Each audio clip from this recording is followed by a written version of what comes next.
I'm an investor here in Michigan, and today we are going to recap the fourth quarter 2021 and 2022 outlook for Public Storage.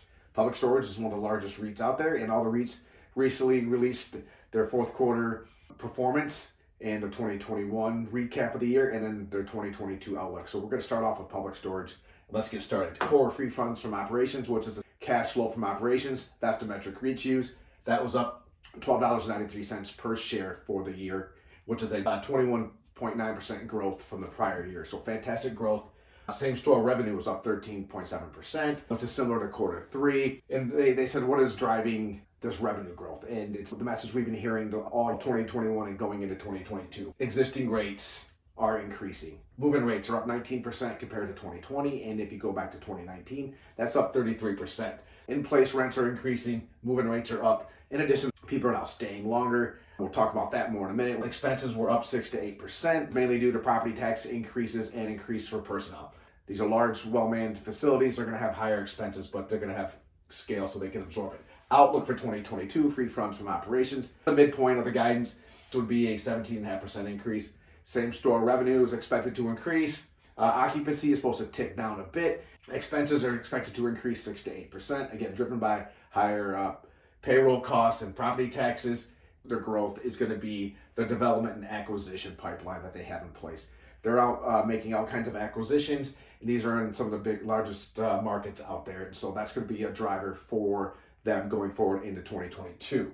So highlights and nuggets that I took away from when I read the earnings call transcript. I try to dig in and find the little nuggets will give us insight into something other than what the headlines say. So let's dig in. So they said one of their first keys to their success is listening to their customers, and they did that through their e-rental program.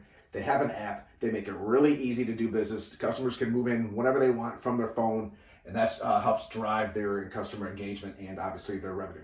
Number two key that they credit to their success is they continue to invest in their employees, training their employees, compensating them well, and that helps drive the customer experience, which in turn helps drive the top line growth.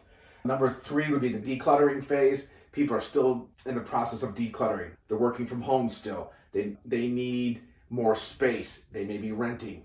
So needing more space and self-storage is a cheaper option than, say, buying a bigger house, a bigger apartment, whatever the case may be. Number four is slower development. They see slower development coming on board in 2022 and 2023. There's more risk, higher costs, a lot more uncertainty. So they see slower development coming, and that's going to help favor them, less competition. Number five, demographics are driving self-storage demand too, like we've talked about before. Demographic generational shifts are driving self-storage demand. People are getting married. They're moving from the cities out to the suburbs. They're going to need self-storage. People are renting more. You need extra space, okay? And self-storage can be a cheap option for that. What's that? Number six, again, they reiterate how self-storage is cheaper, especially in the cities, and then industrial space for businesses if they need space, store inventory for a short time or parts or whatever they may need. Self-storage is a great option. And then that kind of ties into number seven, business demand, distribution. We've talked about that before. Businesses, they need to have inventory close on hand. They need to have things ready to go. In some of these larger markets where there's congestion, it takes an hour to get across town or 2 hours.